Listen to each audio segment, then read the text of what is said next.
সকলকে নমস্কার। আজকে এই বিশ্ব পরিবেশ দিবস ওয়ার্ল্ড এনভায়রনমেন্ট ডেতে আপনাদের শুভকামনা রইল।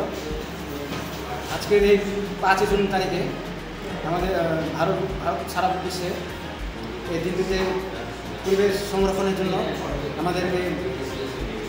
আমাদের আজকে বা আগামী দিনে গাছ লাগানো উচিত আর কি, যাতে করে পরবর্তী জনকল্যাণের জন্য আমার একটাই নিবেদন, আপনারা প্রতিনিয়ত গাছ লাগান এবং পরিবেশকে সংরক্ষণ রাখুন।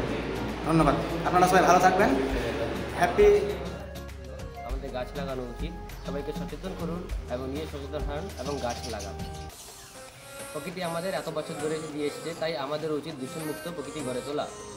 আর প্রাকৃতিক পরিবেশের মধ্যে গাছ লাগানো, নদী নালা বাঁচানো, যেন বন্যপ্রাণী সংরক্ষণ করা এবং বজ্র পদার্থ সব জায়গায় এমনভাবে ছড়িয়ে ছিটিয়ে না ফেলে নির্দিষ্ট কোনো জায়গায় ঠিকভাবে সংগ্রহ করে রাখা বা প্রাকৃতিক পরিবেশের সন্তুলন বাঁচানোর জন্য এবং দূষণমুক্ত প্রাকৃতিক পরিবেশ গড়ে তুলি।